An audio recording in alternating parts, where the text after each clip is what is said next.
My name is Jordan Cross. I was an investigative journalist. Until the story turned on me. What started as a prison interview with a double murderer spiraled into a psychological operation involving voice manipulation, offshore accounts, identity erasure, and engineered morality. They didn't want to silence me. They wanted to rewrite me. This isn't a crime story. This is a warning. You're listening to the final confession of someone who may no longer exist. And if they can erase me, they can erase you too. So if you think you've heard it all, you haven't. Hit follow on your favorite platform now because the next story might just change the way you see everything. Don't miss a single twisted turn.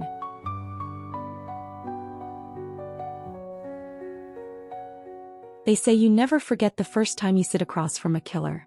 I used to laugh at that. Chalk it up to romanticized crime shows and ego-driven reporters chasing adrenaline highs.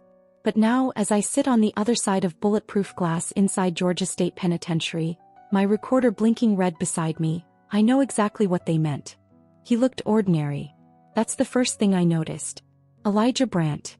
39. Brown skin, bald, lean with a jawline so clean it could slice tape. No face tattoos. No erratic energy. If anything, he looked quiet. A man who had once worn a suit and smiled during HR meetings. A man who could have been your tax advisor or your pastor. The kind who never gets looked at twice. Until you find out he killed 2 people. "You're Jordan Cross," he said like he'd rehearsed it. "That's me," I replied, flipping open my notebook even though I wouldn't write a single thing down. Not yet. I wanted to see how he moved when he talked.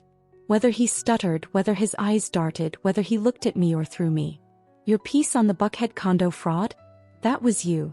I nodded. He smirked. "Thought so. That one burned a few high-end bridges. You read it in here? They pass stuff around." He leaned in, arms resting on the scratch tabletop. "That's why I asked for you." I didn't respond immediately. My mind was already racing. Prisoners ask for journalists all the time. Usually because they want attention. A way to paint themselves as innocent, misunderstood, misjudged. The standard playbook of manipulation. But this felt different. "They say you killed 2 people, I said finally. "They say a lot of things." Then after a long pause he added, "But I'll tell you what really happened. No bullshit. No edits. No trying to win anyone over. Just truth. Raw and ugly. You want that, Miss Cross?" I studied him. Everything about this screamed trap. But my gut, the same gut that's kept me alive through gang neighborhoods, courthouse corruption, and newsroom layoffs, told me he was about to hand me the biggest story of my career. "I want everything," I said, pressing record. "He started with her." Of course he did. "She wasn't what she looked like on paper," Elijah said. "Degrees. Medals. A license to practice. Dr. Kendra Voss was the kind of therapist who charged $2,000 a session and made you feel like you were the one getting a deal." "She your therapist?" I asked. Briefly. Until she started turning the sessions into something else. A game. She'd dig into things. Cut deep. Ask about my wife, my habits, my late nights, my thoughts during sex. Then she'd smile. Not in a flirty way. In a knowing way. Like she'd found a loose wire in my head. I scribbled the name. Dr. Kendra Voss. She diagnosed me with shadowed cognitive distortions. Said I suffered from influence fatigue and unresolved shame loops. But I swear to God, Jordan, she was the one manipulating me. Kept my tone even. "You saying she made you kill her?" "I'm saying she played God. With me. With others.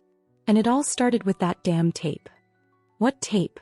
He glanced around the visitation room as if someone might be listening. Then he leaned in. "She made us record everything. Audio journals. Weekly logs. But one night she forgot to turn hers off. That tape caught what she really was. The voices. The plans. The payments. Offshore accounts. Like something out of a cult movie. Offshore accounts. Shadowed secrets." My pulse quickened. "You still have it?" I asked. "No. But I remember every word. I can tell you everything." I wanted to believe him. But as a journalist, belief is a luxury. What I needed was verification. Motive. Something grounded in facts. So he had me. Hook, line, and bloodied sinker. As the interview dragged on, his voice grew colder. Less apologetic. He described her death with surgical precision, and not once did he say he regretted it. And yet, he didn't sound evil. He sounded used. I ended the session early. Told the guard I needed air. Outside, I stood in the yard under a sun that felt too warm for what I'd just heard. The manipulation. The suggestion that the second murder, the one he didn't even get tried for, was somehow bigger. Political even. I was in deep. And I'd barely even scratched the surface. You never really expect a murderer to whisper the truth. But Elijah Brandt didn't just whisper, he peeled it. Like skin off fruit. Layer by layer. Calm. Deliberate. Emotionless. And that's what made it worse. Her name was Dr. Kendra Voss. Atlanta-based. Ivy League educated. A licensed trauma therapist with a waitlist of Fortune 500 executives, civic leaders and rising politicians. She was the kind of woman who didn't return phone calls. You chased her availability. Brushed metal office. Abstract art. Zero family photos. The therapist version of a clean kill. Elijah first met her after a work-mandated psych evaluation. He was managing a data team for a state-funded research project. Something about cognitive psychology and predictive behavior modeling. Lots of server room talk. Market dynamics. Government contracts. That kind of high-pressure, high-scrutiny environment where everyone looked normal until they cracked.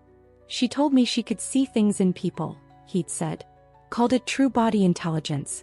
Said the muscles would flinch before the brain knew it. That's where she started. At first, their sessions were clinical. Structured. Textbook. But by the fourth week, the lines blurred. She started commenting on his wife. His tone. His posture. She once asked what he'd do if no one ever found out. She had this voice, Jordan. Soft like breath. But every time she said something, it stuck in my chest. Elijah claimed Dr. Voss operated more like a social engineer than a therapist. She made her clients confess dark thoughts, not to treat them but to own them. She used her sessions to build profiles. Psychological blueprints she could exploit. She started inviting me to these after-hours groups. Unlicensed therapy circles. Called it introspective conversations. She brought in city officials. Married men. Even a prosecutor. We'd sit in a dim office, no phones, no recordings, just her playing puppet master. Emotional exposure under the guise of healing. She called it emotional mitigation therapy. I started digging into her credentials later that night. No red flags, which was a red flag in itself. Too clean. I ran her name through a few dark web database scrapes. That's when I hit something. K. Voss, alias Kendra Vale. Formerly flagged in an anonymous behavioral psychology forum. Linked to consent erosion practices and non-traditional memory reprogramming under cognitive persuasion workshops in Belize. It wasn't a smoking gun, but it was the scent of sulfur. Something rotten.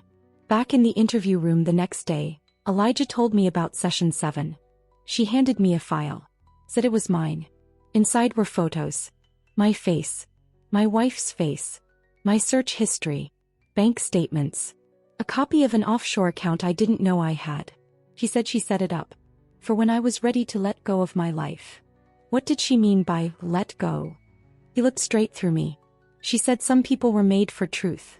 Others were made for shadows. That I belonged in the shadows. From there things spiraled. She began sleeping with one of the group clients, a married state lobbyist. Then weaponized the affair during a therapy session in front of his wife, who she'd also invited without telling anyone. The woman attempted suicide a week later. It was swept under the rug as a personal crisis. Elijah said that's when something snapped in him. He started recording sessions even though she warned them never to bring phones. One night she caught him. Called him a coward. Said he was trying to use tools and tactics without understanding the psychology of power. She told me, real men don't record. They act. The night of the murder was July 6th. Rain. Power outage. No traffic cams. Elijah claimed she invited him over for closure. When he arrived, she was drinking wine and playing Debussy. Barefoot. Hair pinned. Files spread across her table. She told me she was transferring my life to a shell identity. That my real name would die that night. That she'd already deleted me from the system. He says he blacked out. But he remembers the smell of iron. The pulse in his jaw. Her voice, laughing even as she hit the floor. She was found the next morning with 3 broken ribs, a punctured lung and fractured orbital bones. There were no signs of forced entry, no defensive wounds. Nothing stolen. Elijah turned himself in within hours. I didn't go there to kill her, he said again. But she'd already murdered who I used to be. I walked out of that prison a different woman. Not because I believed him, but because I couldn't stop wondering how much of this story was a confession, and how much was another manipulation. The deeper I dug, the clearer it became. Dr. Kendra Voss didn't just manipulate people. She redesigned them. The thing about shadowed secrets is this: they never disappear. They just migrate. From journals to whispers. From whispers to silence. And if you're not careful, you'll mistake that silence for truth. After my second prison visit, I couldn't sleep. My mind was racing with fragments. His tone, the offshore account, the emotionless way Elijah described her final breath. It didn't feel like a rehearsed lie. It felt lived in. Too lived in. So I did what I always do when something doesn't make sense. I hunted the paper. I started at her last place of practice. Voss Therapeutics. A boutique mental health practice nestled between a yoga studio and a dry-aged steakhouse in Midtown Atlanta. Polished glass. Fake bamboo. A scent I couldn't place. Something between citrus and power. I asked for old files, but HIPAA locked everything behind bureaucracy. Still, the receptionist slipped. Told me 2 therapists resigned within weeks of the murder. Said one of them left the country for personal reasons. I tracked him to Mexico under a new name. Then there were the financials. Elijah mentioned a shell account. Offshore. Belize. The name was vague, but something he said stuck. She didn't just create identities. She buried them alive. I filed a FOIA request on Voss Therapeutics business partners. It came back redacted, suspiciously redacted. But one name kept showing up in metadata. Algon Holdings. A tech firm. Or at least that's what they claimed. I followed the trail to a clinical research project Voss allegedly ran in conjunction with Algon Holdings. On the surface, it looked innocent. Behavioral pattern testing using machine learning. Server room stuff. But their contracts were buried under layers of fake shell corporations, most of them dissolved. One, however, was still active.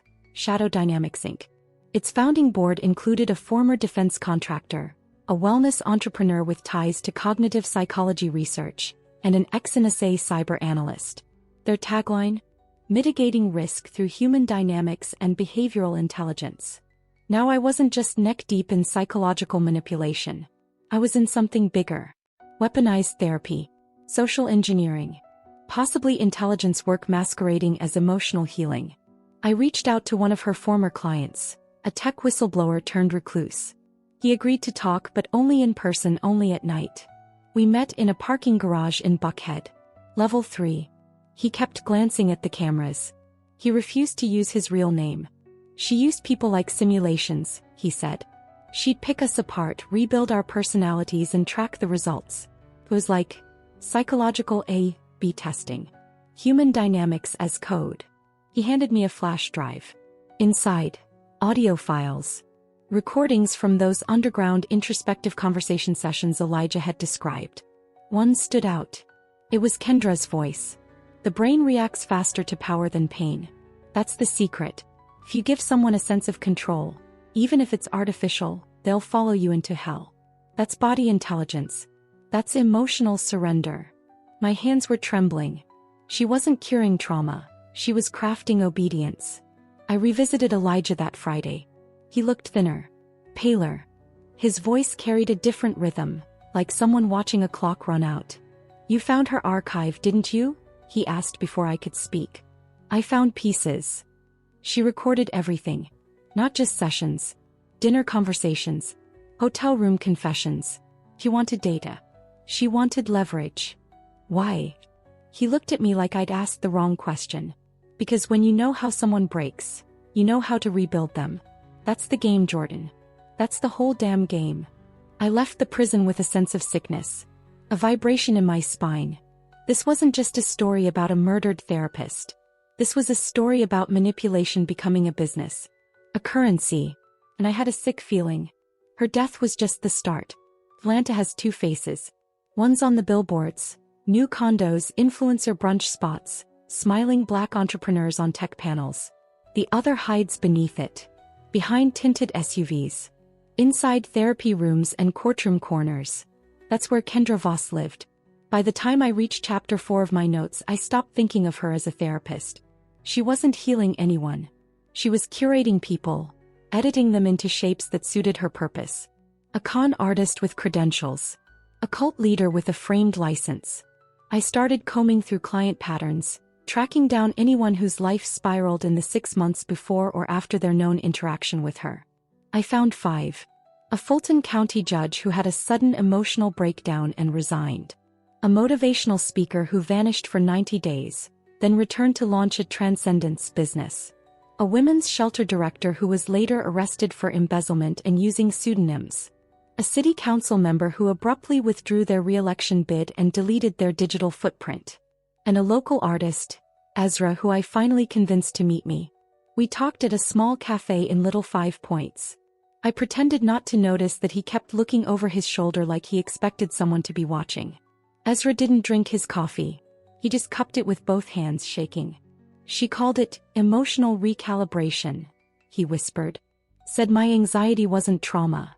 It was inefficiency. That my shame was a design flaw. What did she do to you?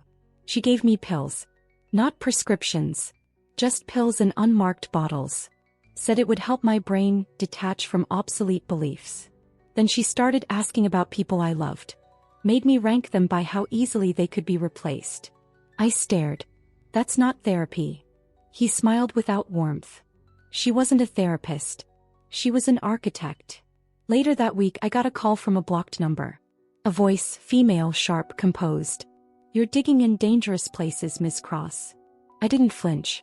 That usually means I'm close. You're not close. You're already inside. That night, someone sent an untraceable file to my work email. No text. No subject line. Inside. A photo. Me. Taken from behind while I stood in the prison yard after interviewing Elijah. They were watching. I dug deeper into Shadow Dynamics Inc. Not the company, but the web around it. Turns out, they funded several social psychology programs through private research initiatives. One of them was called the Influence Project, aimed at testing the effects of charisma and persuasion methods in small group environments. Another was titled PS1, a vague program listed under cognitive behavior recalibration techniques. I pulled up a redacted file listing Voss as a consultant for applied emotional strategy. She wasn't a rogue therapist. She was part of a design. And Elijah? He wasn't her first patient. He was her first failure. One of her co-therapists had documented notes I found in a cracked laptop tied to a prior case. Brandt is highly suggestible. Responds rapidly to guilt-centric feedback loops. Displays classic shadow attachment tendencies. Rebuildability. Low. Rebuildability. Like he was a project gone wrong. A broken simulation. Hit me then. Maybe she provoked him. Maybe she wanted to see how far he'd go. Elijah had told me, she said some people are made for truth, others for shadows. I used to think he was just reciting trauma. But no. Felt like scripture. Like doctrine. Dr. Kendra Voss didn't work with clients. She reprogrammed them. That night I opened my laptop to a blinking message. How far are you willing to go, Jordan? No signature. Just a file attached. I clicked. Inside. A video of me in my apartment. Taken through the window. Some confessions are quiet. Others grab you by the throat. Elijah's second kill wasn't listed in court documents. No headlines. No trial. Just a name carved into a buried transcript, lost beneath red tape and incomplete case files. I found it in the dark. Buried in an anonymous database dump of internal emails from the Georgia Behavioral Review Board. Subject line, threat removed. Attached was an incident report involving a whistleblower named Marcus Helton. At first glance it read like a suicide. He jumped from a parking deck at 3:12 a.m. Case closed. But there was no suicide note. No surveillance footage. No toxicology report ever filed. And no known reason why a cybersecurity consultant with zero mental health history would suddenly decide to take his own life 2 weeks after submitting a complaint against Shadow Dynamics Inc. Marcus Helton had filed a report accusing the group, and by extension Voss, of covert behavioral mapping and memory suggestion trials, without patient consent. He also named Elijah Brandt. When I brought it up to Elijah during our next interview, he went silent. Not resistant. Not surprised. You think he jumped? He asked. You tell me. He tilted his head. I think he asked the wrong questions.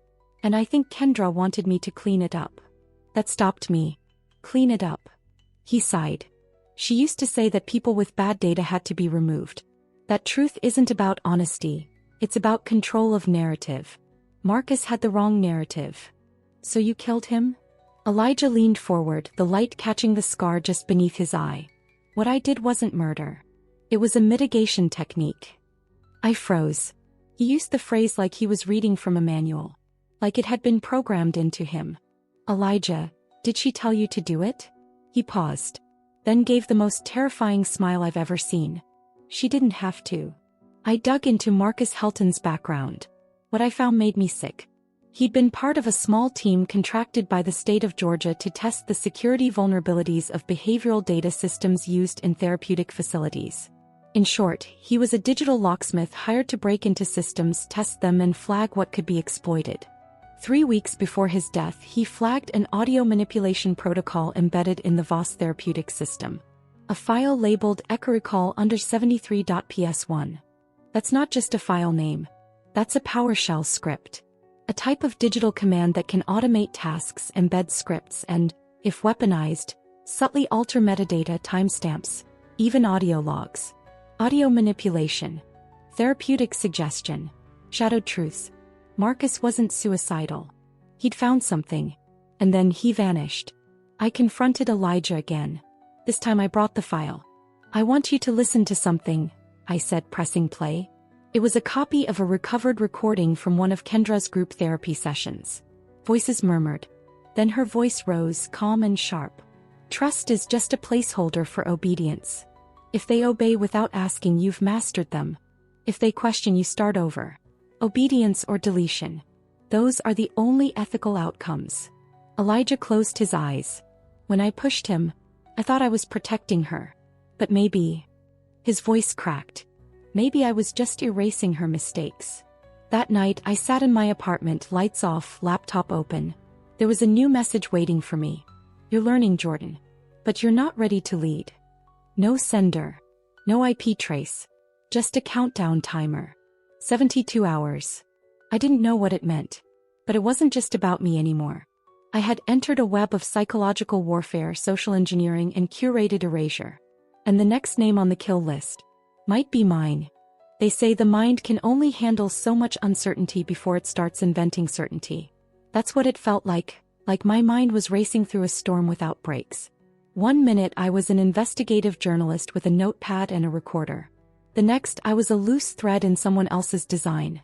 Someone with offshore accounts, influence skills, and the psychological blueprints to undo a person piece by piece. And that countdown timer? It hit 56 hours before it disappeared completely. No message. No explosion. Just gone. Like a threat that didn't need to prove itself. By then I'd started second-guessing everything. My thoughts. My decisions. Even my memory. Every file I opened felt like bait. Every email like surveillance. Even my own voice, recorded on a Zoom interview, sounded distant. As if someone had tuned it. Audio manipulation. Server room tricks.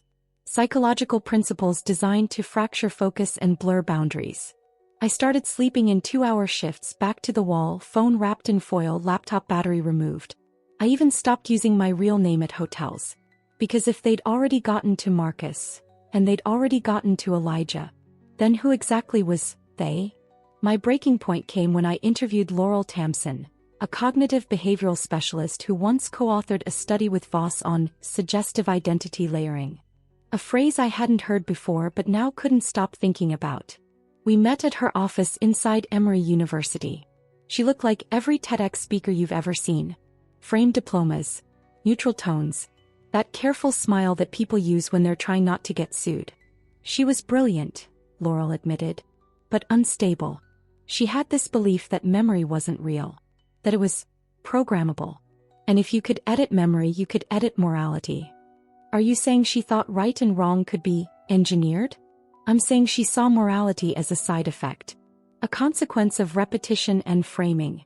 She once said, if you want someone to kill without guilt, you just have to reframe the target as data.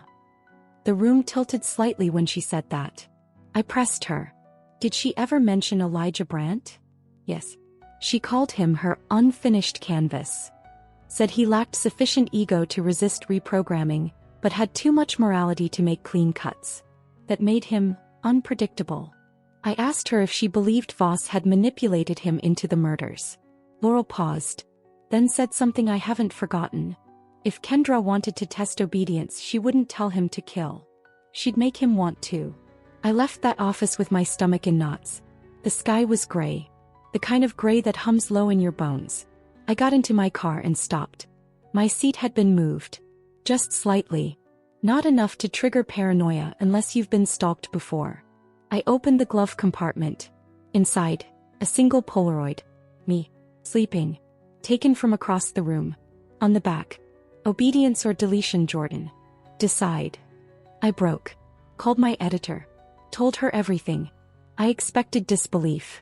Maybe concern. Maybe a warning to back off. What I got was silence. Then, I think it's time you pivoted off this piece. We're shifting focus toward curated stories. Positive influence. Leadership topics. I blinked. Are you serious? Dead serious. Her tone was flat, unnatural, like someone speaking under duress. Then she said, sometimes truth gets in the way of the narrative. That phrase. It wasn't hers. It was Voss's. From the tapes. That night I turned on every light in my apartment. Every lock. Every backup drive. Every security camera. And I started recording. Everything. I narrated every finding. Every connection. Because if something happened to me, someone needed to know. Not just about the murders. Not just about Elijah. But about the system. The market of minds. The business of behavioral control. The network of curated obedience running beneath polite society. My mind was racing. My soul was fraying. And somewhere deep inside me, a voice I couldn't place kept whispering, obey or be erased. By now, I'd learned to expect the unexpected with Elijah Brandt. But nothing prepared me for the moment he dropped his voice, looked me dead in the eye and said, she didn't just build people, Jordan. She built the perfect lie. And I was the pilot. He asked for no lawyer, no tape redactions, no deals. Just me, a notebook, and the space between us. And this time he didn't ease into it. He unloaded the full truth like it had been rotting inside him, festering beneath layers of misdirection, cognitive scars, and curated obedience. She told me early on that I wasn't special, Elijah began, voice smooth, detached.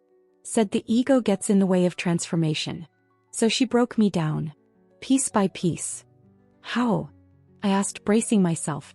She created a new morality inside me. One based on systems, not feelings. She called it ethical engineering. Said feelings lie. Systems don't. She convinced me guilt was a virus, and that therapy was about writing new emotional code. I felt cold. You think she brainwashed you? He looked at me like I was missing the point. No. I think she trained me. Like a weapon. Then he dropped the bomb. There were more than just us. I wasn't the only experiment. He laid out the structure like a psychological pyramid. At the top, Voss. Not just a therapist but a behavioral architect. Beneath her, clients chosen not for their needs, but for their influence potential. Lobbyists, strategists, educators. Then the operatives. People like Elijah, programmed to provoke, infiltrate, and manipulate situations in controlled environments. She'd assign us real-world scenarios, Elijah said. Influence a negotiation. Derail a marriage. Seed paranoia in a workplace. And she'd study the fallout. She called it applied influence mastery. I blinked. You mean she ran psychological simulations using real people as pawns? Not pawns, he corrected. Markets. Emotional markets. Designed to test how far perception could be shaped through pressure, seduction, and suggestion. I didn't realize I was shaking until my pen fell out of my hand. Then he told me about the third victim. She never died, not physically, he said, staring out the prison window like he could still see her. Who? I asked. My wife. He said Voss had infiltrated their marriage under the guise of emotional recalibration. Weekly sessions, journals, assignments meant to enhance emotional intelligence. But over time she isolated his wife, reframed her values, rewired her guilt. One night she told me I wasn't real to her anymore. That she'd moved on from traditional attachment. That love was a script and she'd outgrown it. He paused, then added, "That was the night I knew Voss had won." What chilled me wasn't the detail. It was the delivery. He told me all of this with no malice. No bitterness. Just calculation. Like someone reading from a manual. And that's when it clicked. He wasn't confessing anymore. He was still in it. "Why are you really telling me this, Elijah?" I asked. He smiled. "Because someone needs to continue the program. And you're almost ready." I left the prison in a fog. Heart pounding. Legs numb. Every hallway felt too narrow. Every eye I passed felt like it knew. He wasn't warning me. He was initiating me. That night I played the recovered audio logs one more time. But this time I noticed something new. A second voice just beneath Voss's. Layered. Echoed. Timed precisely. Whispering messages. Repetition commands. You trust the voice. You trust the voice. You trust the voice. It was a subliminal trigger. Not just therapy. Not just manipulation. Audio-based programming. The implications hit me like a crash. What if every person in those sessions had been reprogrammed using voice layering and memory distortion? What if Elijah's truth wasn't even his? What if none of this had ever been about guilt, redemption, or revenge? What if this entire story, his confession, was part of the final experiment? And then I heard it. My own voice. In one of the recordings. Soft. Muted. I trust the voice. I trust the voice. I thought journalism would protect me. I believed that so long as I kept the tape rolling, kept the facts clean, and filed the truth, I'd stay ahead of the story. But now I see it for what it is. My bylines were buried long before this investigation began. I was part of a story I never chose. A story being authored from the shadows. And somewhere along the way, I stopped being the writer. The audio file haunted me. My voice. My own voice. Layered beneath Kendra Voss's like a twisted harmony, repeating the phrase. I trust the voice. I played it over and over, looking for edits, skips, unnatural loops. But there were none. I hadn't been spliced into the file. I had been there. I had spoken those words. And yet I didn't remember it. Not 1 second of it. Either someone manipulated the recording, or someone manipulated me. I rushed into the newsroom the next morning. My safe haven. At least it used to be. But something was different. The mood. The stares. The silence that stretched too long between hallway steps. I walked to my desk. A note was waiting. Editorial review meeting. 12:30 Conference B. Except, there was no Conference B. There had never been a Conference B. I froze, spun around, and saw Kevin, our senior legal editor, watching me from across the hall. His expression didn't register as concern or friendliness. It was monitoring. I left the office immediately, took the back stairwell, turned off my phone, and dumped it in a random garbage can 6 blocks down Peachtree. That's when I realized. I wasn't just being followed. I was being studied. I holed up at a friend's apartment off Moreland. Burner phone. Access to my backup servers. Then I started comparing old drafts, stories I'd written before the Voss case. Before Elijah. That's when I noticed it. Subtle changes. Words I never typed. Phrases inserted mid-sentence. Tone adjusted. Even facts slightly altered to reflect different timelines or implications. Someone had been editing my published work. And each altered story contained keywords, buried language drawn from Voss's lexicon. Ethical persuasion. Human redesign. True body intelligence. Obedience or deletion. They weren't just rewriting my stories. They were training my audience. The realization made me nauseous. I emailed a former copy editor I trusted, Sierra, who left 2 months prior without warning. Her reply came an hour later. Jordan, don't trust the newsroom. I tried to flag it. I traced backline editorial changes to a third-party AI that never existed in our systems. The updates weren't ours. Someone embedded a psychological framework into our content. They're engineering stories. And we're the faces for credibility. I had to get out. You should too. I felt my chest cave in. I wasn't just in danger. I was a vessel. A familiar voice readers trusted. Now co-opted by dark forces using subtle narrative manipulation as a tool for influence. A Trojan horse in heels. That night, someone left a package outside my friend's apartment. No label. No postage. Inside, a stack of typed pages.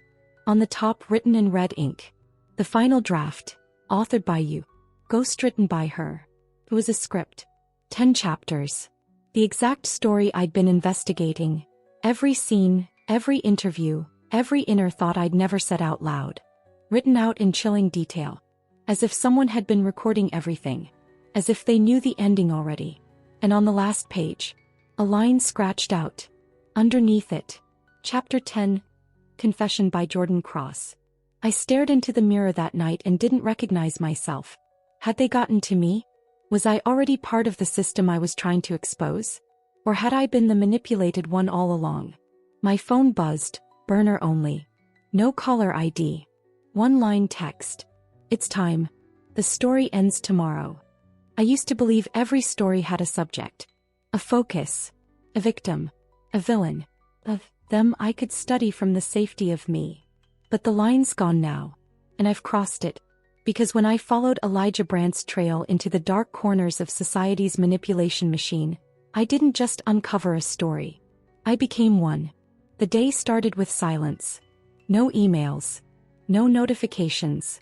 Just me sitting on the edge of a borrowed bed with one hand gripping a flash drive and the other gripping fear. The pages from the anonymous package lay scattered across the floor. My life reduced to chapters. I hadn't written them. But somehow, they knew me better than I knew myself. Especially Chapter 10. Confession by Jordan Cross. I made one last call, to a contact deep in data forensics. His name was Dev and he owed me 2 favors and a bottle of scotch. You were right, he said, voice low. That audio you sent, your voice repeating, I trust the voice? It's not fake. But it's not you either. I froze. What does that mean? I ran it through forensic AI. Spectral analysis shows vocal synthesis. Someone generated a synthetic version of your voice. It's programmable narration, Jordan. They're not just manipulating minds anymore. They're rewriting reality. Then he paused. And they've already uploaded the file to a private server. Labeled, Jordan Russ under a PowerShell file. Scripted. Controlled. Like a machine-readable version of me. That's when it hit me. I wasn't investigating Elijah. I wasn't uncovering Voss. I was the third target. Elijah's wife had been the first. Marcus Helton the second. Both destroyed not by bullets, but by fractured identities. And now they turned their gaze to me, not to kill me, but to make the world question whether I'd ever existed outside their design. Obedience or deletion.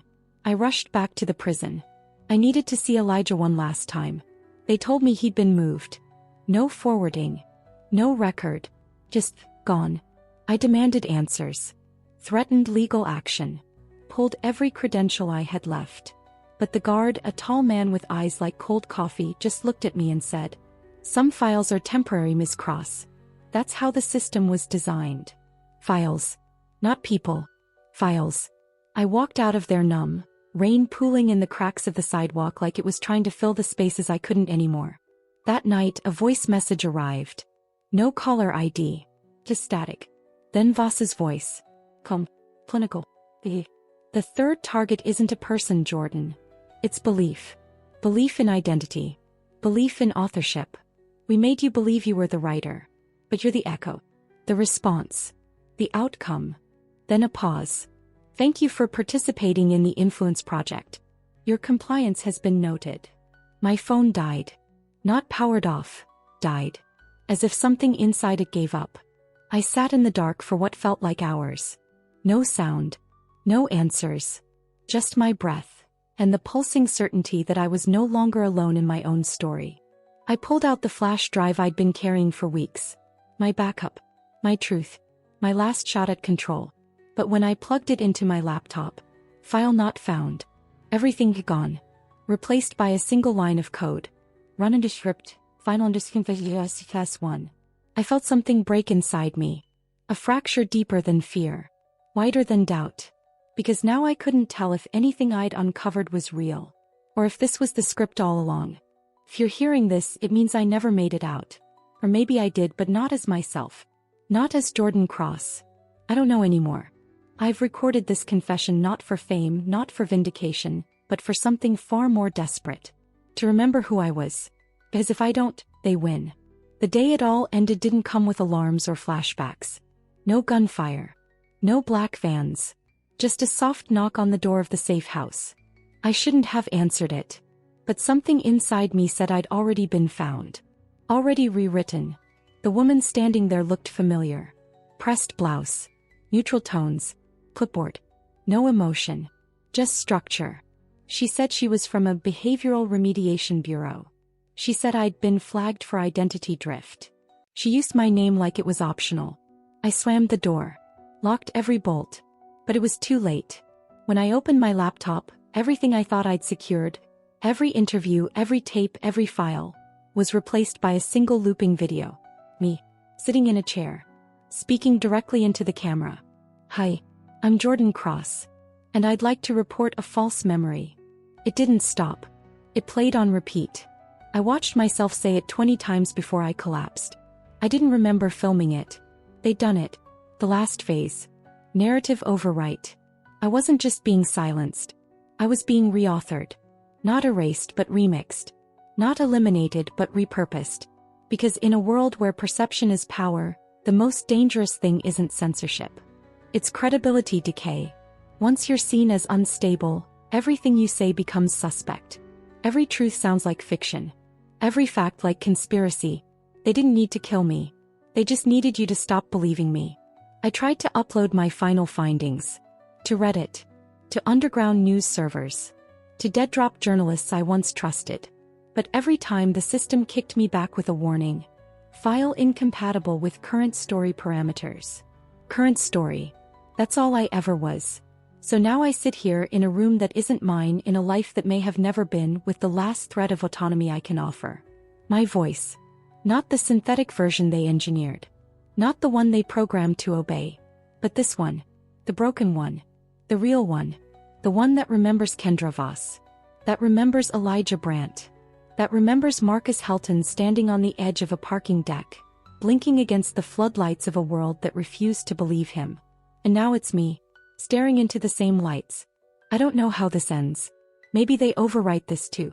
Maybe they bury it under thousands of curated stories, engineered emotions, and ethical marketing tactics wrapped in feel-good podcasts. Or maybe you hear this. Maybe you remember me. Not the version they wrote, but the one who fought like hell to stay awake. So here it is. The final confession. I was manipulated. I was redesigned. But I never obeyed. Not fully. Not completely. And if you're listening to this now, you haven't either. Which means there's still hope. This is Jordan Cross. Or what's left of her. Signing off. Not as a journalist. But as proof. That they don't get to write every ending.